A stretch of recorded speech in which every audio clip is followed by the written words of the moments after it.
기도하시겠습니다. 하나님 아버지, 저희들 마음을 다하고 뜻을 다하고 성품을 다하여 천지 만물을 지으신 주 여호와 하나님께 예배드리옵니다. 진실로 우리가 마음을 합해서 하나님을 찬양하며 하나님 말씀에 귀를 기울이며 오직 하나님의 그 말씀이 내 삶의 힘이 되어지고 내 삶의 바탕이 되어줄 수 있도록 우리에게 은혜 베풀어 주옵소서. 하나님 아버지, 심히 적은 무리오나 하나님의 특별한 섭리 가운데서 저희들 이렇게 모여서 하나님께 예배드리고 있사오니 하나님 이 예배에 연락하여 주옵시고 우리 모든 심령 가운데 하나님께서 주신 그 말씀이 마음에 새겨주고 그 말씀이 우리의 삶의 원동력이 되어질 수 있도록 은총 베풀어 주옵소서. 심히 약한 종 하나님께서 이 종을 통해서 말씀 주실 때 하나님 저희들의 모든 심령 가운데 은혜를 베풀어 주옵소서. 예수님 이름으로 감사하며 기도드리옵나이다. 아멘. 네. 우리 엘리야의 사역 5번째죠 벌써. 오늘 이 말씀의 제목은 로뎀 나무 아래서. 우리 지난주에 우리 엘리야의 그 갈멜산의 기도, 갈멜산에서 하나님의 그 기적적인 역사로 하늘에서 불이 내서 그 이스라엘 백성들 정말 여호와 하나님이 자기들이 하나님인가 아닌가, 바알이 진짜 신인가 여호와가 진짜 신인가 머뭇머뭇하고 있던 그들에게 정말 그러한 하나님의 기적을 보이셔서 여호와가 우리의 하나님이시라는 것을 확실하게 보여주고, 그래서 그 거짓 선지자들, 자기들을 미혹했던 그 850명의 그 가짜들, 바알 선지자, 아세라 선지자들을 도륙했습니다. 그리고 아마 시간이 하루가 흘러가지 않았을 것 같아요. 왜냐면은 거기서 그 끝난 다음에 엘리야는 이제는 하나님께서 비를 주는 약속하신 그 비가 내리게 하기 위해서 그래서 간절히 기도했잖아요. 그리고 손바닥 맞는 구름짝 하나 보니까 사원을 시켜서 아합에게 빨리 마을을 같이서 이스라엘로 돌아가라고 큰 비의 소리가 들린다고 해서 보내고, 자기는 비가 내릴 때에 그 마차 앞을 달렸죠. 그런 큰 일을 행했습니다. 오늘은 이 상이 너무 달라지는 겁니다. 19장에 딱 넘어오면서. 근데 그 들어가기 전에, 물론 전전주에도 이 말씀을 우리가 한번 봉독을 했습니다. 오늘 또 이 엘리야는 생각지도 못한 어떤 그 침체의 늪으로 떨어지거든요. 그것이 분명 하나님의 섭리 가운데 있다는 사실을 우리는 다시 한번 상기시키기 위해서 이 말씀을 드립니다. 다시 한번 읽어보시겠습니다. 예레미야서 29장 11절에요. 나 여호와가 말하노라. 너희를 향한 나의 생각은 내가 아나니 재앙이 아니라 곧 평안이요 너희 장래에 소망을 주려 하는 생각이다. 우리가 살아가다가 내가 원하지 않는 어떤 역경을 만나는 것, 그것이 전혀 하나님께서 우리에게 어떤 고난을 주고 우리를 파멸시키기 위한 것이 아니라 우리에게 더 좋은 소망을 주기 위해서 허락해 주셨다는 사실, 그것을 우리가 살아가면서요, 어떤 어려움이 닥쳐와도 이 말씀을 기억하면 됩니다. 하나님께서 우리를 향한 그 하나님의 마음은 전혀 변함이 없습니다. 오늘 말씀 한번 다시 한번 같이 한번 읽어보십시다. 아합이 엘리야의 무릇 행한 일과 그가 어떻게 모든 선지자를 칼로 죽인 것을 이세벨에게 고하니, 네. 세상 아합 입장에서 이거 이야기거리가 아닐 수 없어요. 그러니까 정말 그 가서 그런 자기 눈으로 직접 봤잖아요. 바알 아세라 선지자가 850명이 그렇게 무리 위에서 소리 지르고 자기들이 몸을 자해하면서까지 부르짖어도 바알과 아세라는 아무런 응답을 하지 않았는데 엘리야는 혼자서 거기다가 막 물을 갖다 퍼부어 놨는데 그 잠깐 기도하니까 하늘에서 불이 떨어져가지고 싹 태워버리는 그런 기적을 눈으로 보고 거기서 모든 백성들도 감탄했죠. 하나님 여호와가 우리 하나님이라고 그렇게 외쳤습니다. 그리고 그 자리에서 850명의 그 바알 아세라 선지자가 다 도륙당했습니다. 이스라엘한테 이야기하지 않을 수 없죠. 가서 그 얘기를 다 하는 거죠. 그러니까 그 말을 들은 이세벨은 어떠했습니까? 아마 이 분노가 하늘을 찔렀을 거예요. 그러니까 그 얘기를 듣고 그냥 바로 사람 불러서 2절 말씀 같이 읽읍시다. 이세벨이 사자를 엘리야에게 보내어 가로되 내가 내일 이맘때에는 정녕 네 생명으로 저 사람들 중 한 사람의 생명 같게 하리라. 아니하면 신들이 내게 벌 위에 벌을 내림이 마땅하니라 한지라.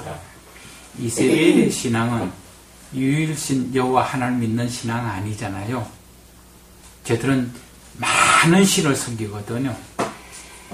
바알도 섬기고 아세라도 섬기고 다른 잡신 다 섬기죠. 그러니까 신들이라고 표현합니다.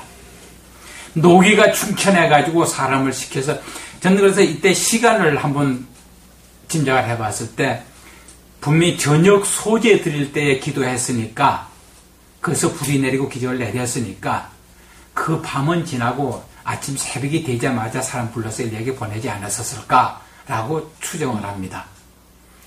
그러니까 사람 보내서 뭐냐, 저 사람들 중 한 사람 같이 어디 그 850명의 그 바알 아세라 선지자들 중 한 사람 같이 결국 그렇게 도륙을 시키겠다.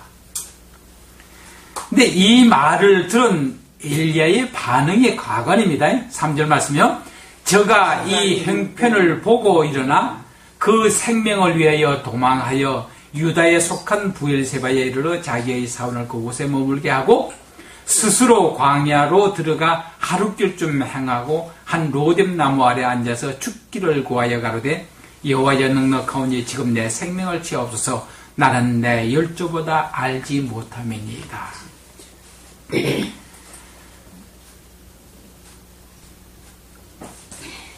정말 제가 지금 추정한 대로 그 이튿날 아침이었다고 하더라도 사실 한 12시간 전이거든요. 조금 전에 자기는 큰 기적을 처벌했습니다. 그리고 그 전에 어떻게 했어요? 아합이 왕인데 왕 앞에서 자기 생명 걸어놓고 오히려 아합에게 명령했어요. 그 바알과 아세라 선지 850명 모으시오. 나 그들과 대결하겠소. 정말 저들의 신이 하나님인지 내가 쓰면 여호와 하나님인지 우리 한번 내기합시다. 아주 당당하게 아합 왕에게 명령을 했어요. 그러니까 어떻게 아합 왕도 일체 딴소리 못하고 다 그 엘리야가 말한 대로 다 소집해가지고 그 자리에 가서 했어요. 그러던 이 엘리야가 이세벨이 자기 앞에 직접 나타난 거 아니에요. 심부름 하나 시켜가지고 너 내일 이맘때쯤까지 그리고 24시간 안에 너도 그 산들 중에 한 사람을 너 죽여버리겠다고 그럽니다. 결국 그 말 한마디 들었어요. 그런데 그가 한 행동은 어떻게 돼요?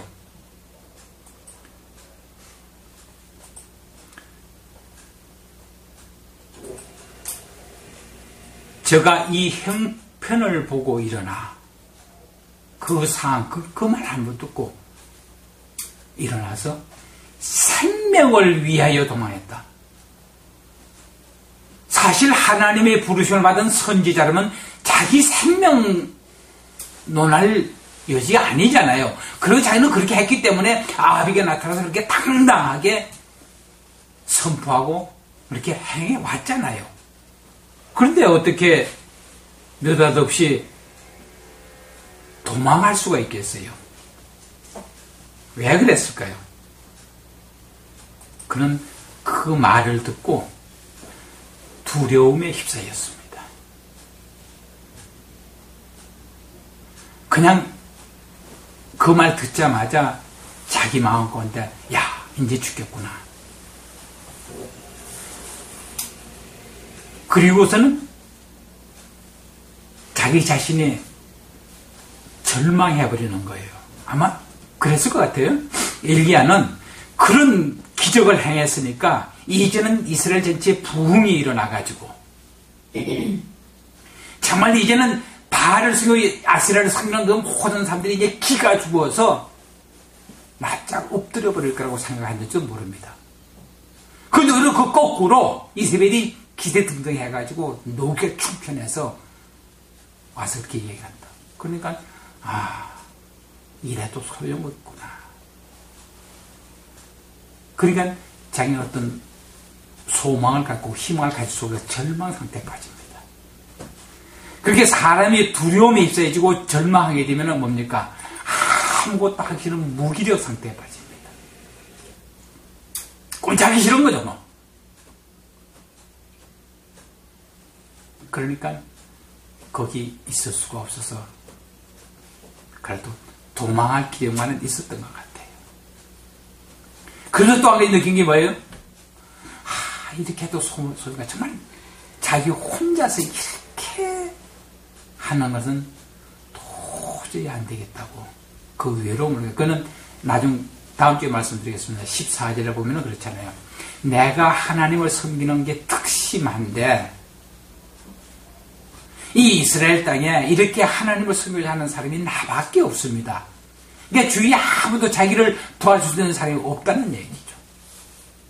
이스라엘에서 그렇게 그 사진을 보면서 그렇게 할 때 누가 옆에 한 사람도 자기 옆에서 정말 절대로 하나님은 우리를 그렇게 하지 않고 하고 옆에서 자기를 격려해 준 사람은 아무도 없었거든요. 그러니까 이 슬럼프에 빠지죠. 침체의 밑에 빠져버리는 거예요. 우리도 이렇게 살다가 어느 때는 정말 내가 하나님 앞에서 열심을 다해서 일을 했는데 그 결과로 아무도 주위에서 그걸 인정해 주지 않고 그것 때문에 자기 마음 가운데에서 아무런 보람을 느낄 수 없다면 이 엘리야처럼 이렇게 침체의 늪에 빠질 수밖에 없을 겁니다. 그러면 이렇게 빠지지 않으려면 어떻게 해야 되겠어요? 우리 잠언 3장 6절 말씀 같이 한번 읽어보십시다. 너는 범사에 그를 인정하라. 그리하면 내 길을 지도하시리라. 다시 한번 생각해봐요. 실질적으로 갈멜산에서 그 기적을 행하게 했던 분도 사실 하나님이시잖아요. 엘리 자기 자신이 한 게 아니잖아요. 그리고 지금까지 자기가 살아온 지금까지 모든 삶을 한번 회상해보면 하나님께서 자기에게 어떻게 역사하셨다는 것을 생각하지 않을 수 없잖아요. 그렇다면 지금 현재 저렇게 이세벨이 나에게 와서 이렇게 날 죽여버리겠다고 이렇게 사람을 보냈는데 하나님께서 허락하지 않았으면 그렇게 할 수 없다는 거 알잖아요. 알게 되잖아요. 그러면은 어떡하겠어요? 정말 이세벨이 사람을 위해서 너 죽여버리겠다고 그렇게 얘기하는 것도 하나님께서 허락하신 거다. 그 마음만 그 마음껏에 들어왔었더라면은 이렇게까지 절망하지 않아요. 자기 생명을 위해서 도망가는 일 없어요. 근데 그는 미처 그럴 여유도 없었던 거죠. 우리가 살다가 보면은 그런 것 했을 때 우리는 다시 한번 되돌아봐야 됩니다. 지금까지 하면서 나에게 어떻게 역사해 오셨고 나를 어떻게 인도해 오셨는가. 정말 하나님께서 지금 내게 원하시는 게 무언가. 그래서 지금 현재 일하고 있는 이 일이 하나님께서 섭리하시고 하나님께서 허락하신 거라면은 그것을 인정하면 그 다음에 어떻게 한다고요? 그 다음 나아갈 길 하나님께서 인도해 주실 겁니다. 그러니까 이 사도 바울도 디모데에게 편지를 쓰면서 지금 이 디모데 후서를 기록할 때쯤은요, 이것이 사도 바울의 마지막 서신이 아닌가 추정하고 있습니다. 자기가 현재 세상을 떠날 날이 다 가까웠다. 정말 유언처럼 쓴 게 디모데 후서거든. 근데 뭐래, 디모데, 자기 아직까지 살아난 디모데한테 뭐라고 그럽니까? 그리스도 예수 안에 있는 은혜 속에서 강하라. 지금 제가 볼 때는 이 엘리야에게 하나님께 특별한 섭리가 있어가지고 지금 이제 이런 가운데 하나님께서 그 은총을 베푸는 것을 잠깐 멈춰놨어요. 지금까지 하는 모든 행동들 하나님의 은혜 가운데서 하나님께 하게 하시는 그런 은혜를 베풀어 주지 아니하시다면 아무것도 할 수 없었습니다. 지금은 잠깐 그걸 멈추십니다. 이때 우리의 반응은 두 가지 나타날 수 있습니다. 정말 지금까지 하나님께서 나에게 베푸신 그 모든 것을 회상하면서 이것이 하나님께서 섭리해 주신 거라는 인정하고 하나님께서 나의 길을 인도해 달라고 간절히 기도하면은 전 그랬을 것 같아요. 하나님께서 그래 거기 좀 떠나라, 떠나서 아무데로 가거라고 인도해 주셨을 겁니다. 그런데 엘리야는 그러지 않고 그냥 도망갔어요. 하나님께서는 그냥 도망가는 그도 하나님께 전혀 그냥 외면해 버리시는 게 아닙니다. 그건 조금 이따 다시 말씀드리겠습니다. 그래서 그는 로덴 나무 아래, 그게 뭡니까? 지금 이제 북이스라엘에 있었어요.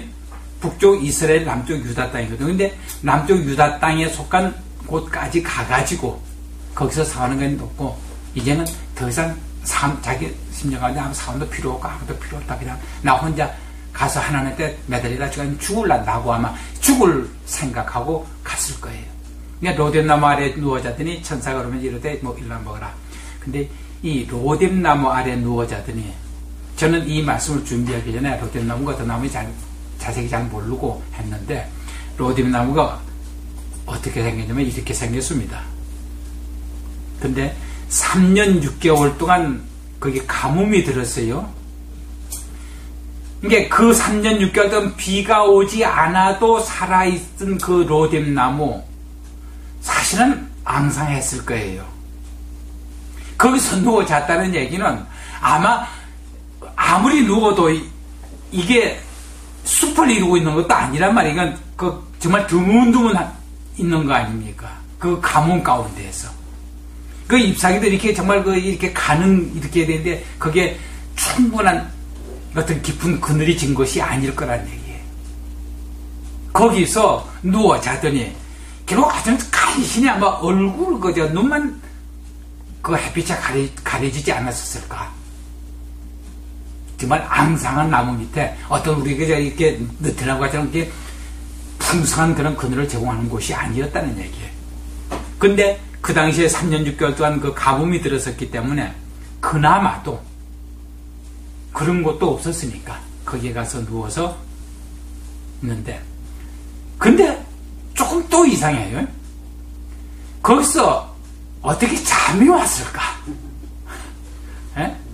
지금 이제 자기는 그냥 두려워가지고 그 자기 생멸에서 그렇게 멀리 지금 도망왔어요. 그러니까 피곤하니까 또 잠도 들 수도 있긴 할 것 같다는 생각입니다.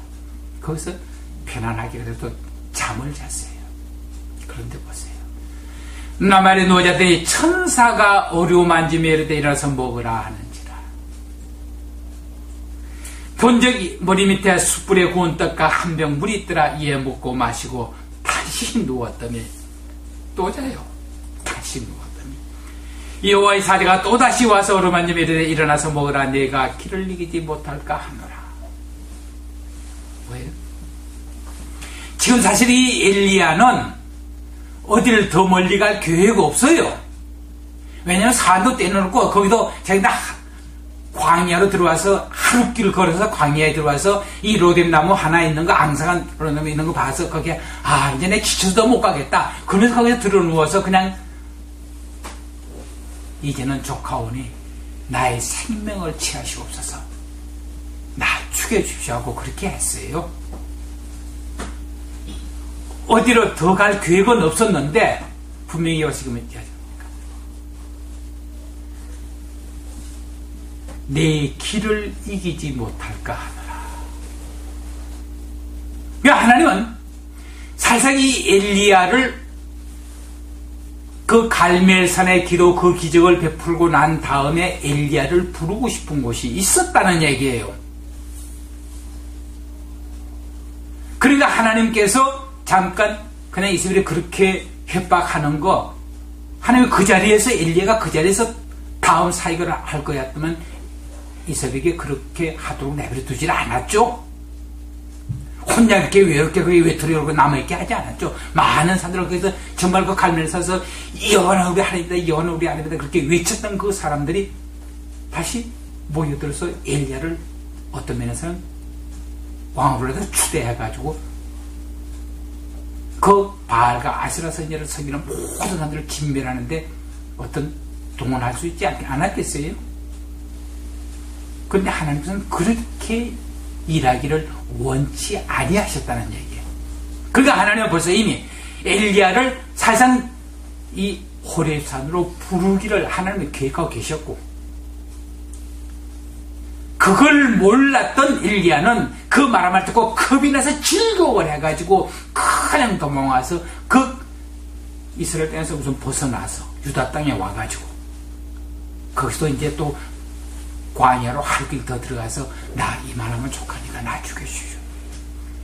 근데 우리 인간들 같아서 어떨 것 같아요?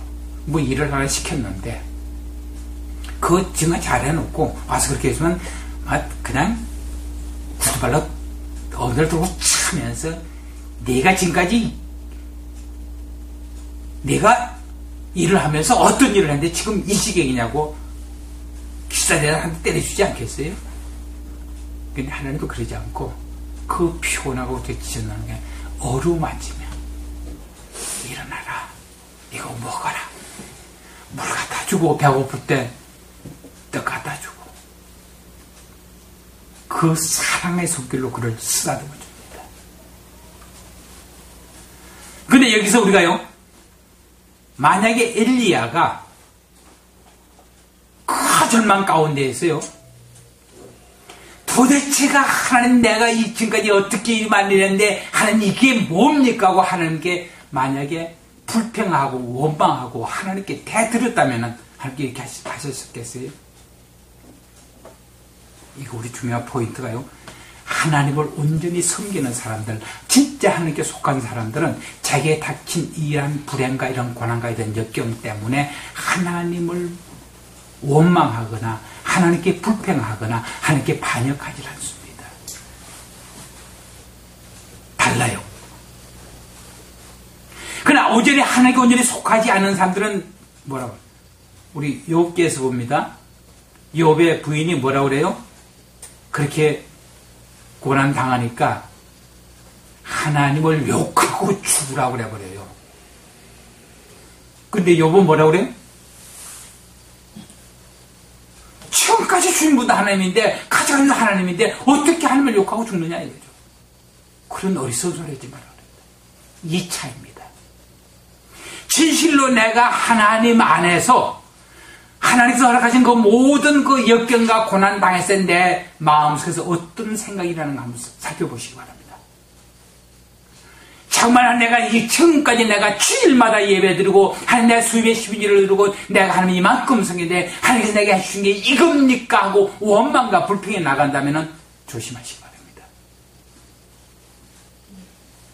지금 엘리야가요, 이세벨 앞에서 그런 말을 들었을 때 이것이 하나님께서 허락하신 것이다, 하나님을 인정하고 하나님께 인도하심을 구하지 못했다 하더라도 다음 기가 다시 죽어졌다는 사실입니다. 지금 그 강요에서 죽겠으니까 나를 죽여달라고 할 때 그건 하나님께 원망하거나 불평한 게 아니고 도저히 나로서는 더 이상 어떻게 할 수가 없습니다라고 하니까 거기에 대한 답변 없이 그냥 그 피곤할 때 쉬게 만들어주고 그 배고픈 거 먹게 만들어주고 거기에 목말 때 물을 주면서 내가 이거 먹고 내가 지시하는 곳으로 가라는 얘기야. 너희가 갈 길을 이기지 못할 것 같으니까 먹어라. 그래서 뭐에 18절이라서 이에 일어나 먹고 마시고 그 힘을 의지하여 40주 40년을 행하여 하나님의 산 호렙에 이르니라.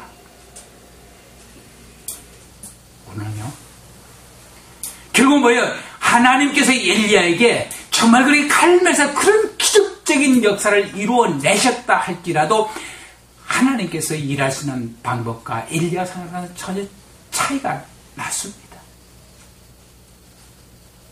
하나님께서는 엘리야를 호렙산으로 부르기 위해서 거기서 다시 한번 하나님께서 그 일을 시키시려고 이런 역경을 정말 엘리야의 입장에서 보면 하늘이 내려앉는 거죠. 세상에 그렇게 큰 일을 하고 내려왔는데 어떻게 아직도 이스라엘이 그 기세에 등등해가지고 나를 죽이겠다고 그다음에 그 이스라엘 그 왕궁 안에 들어갔으니까 잡혀 죽는 거는 그건 잠깐이에요. 사실 아합이라는 사람은 이세벨이 말 한마디 하면은 그건 꼼짝 못하는 사람이니까. 그러니까 그는 도망할 수밖에. 단지 그렇게 정신없이 도망했다는 것은 하나님께서 베푸신 그 은혜의 손길을 살짝 걷어내니까 그렇게 두려움에 빠지는 거예요. 우리가 살아가면서요 하나님께서 하게 해주지 아니하시는 우리는 아무것도 할 수 없다는 사실을 인정하시기 바랍니다. 우리가 뭔가 하나님 안에서 제대로 한 게 있다면은 그건 하나님께서 하게 해주셔서 한 거예요. 하나님의 은혜로 한 거예요. 오늘 하나님의 은혜가 없으면은 진실로 우리가 예수 믿는 그 믿음마저도는 가지고 있을 수가 없어요. 분명히 성령의 이야기는 예수를 자기의 주라고 시인할 수 없다고 했습니다. 지금 내가 예수 그리스도가 나의 구세주고 2000년에 죽으신 예수 그리스도가 나의 모든 죄와 허물을 사시고 죽으셨다는 사실, 사흘 만에 부활하셨다는 그 사실이 믿어지면 그것이 바로 하나님 성령께서 나에게 그렇게 해주셨다는 사실입니다. 오늘 그래서 하나님의 은총 가운데 있는 겁니다. 다시 한번 말씀드립니다. 우리가 예수 믿는 사람들이요 세상 사람들보다 더 잘 살게 만들어서 예수 믿으라고 하지 않았습니다. 착각하지 마시기 바랍니다. 예수 믿는 사람 오히려 더 많은 역경과 더 많은 고난 받을 수 있어요. 더 힘든 삶을 살아갈 수 있어요. 그것은 왜요? 우리는 하늘나라 백성으로 하늘나라에 가서 살기에 적합한 삶으로 계속 변화되어져 가야 되거든요. 그 하늘나라에 합당한 삶으로 우리 자신이 우리 인격이 변화되어져 가야 하거든요. 그렇게 하기 위해서는 우리는 고난과 역경을 통과하지 않으면 절대로 그런 삶을 살아갈 수 없어요. 저같이 고집센 사람은 그런 기간이 수십 년이 걸려왔습니다.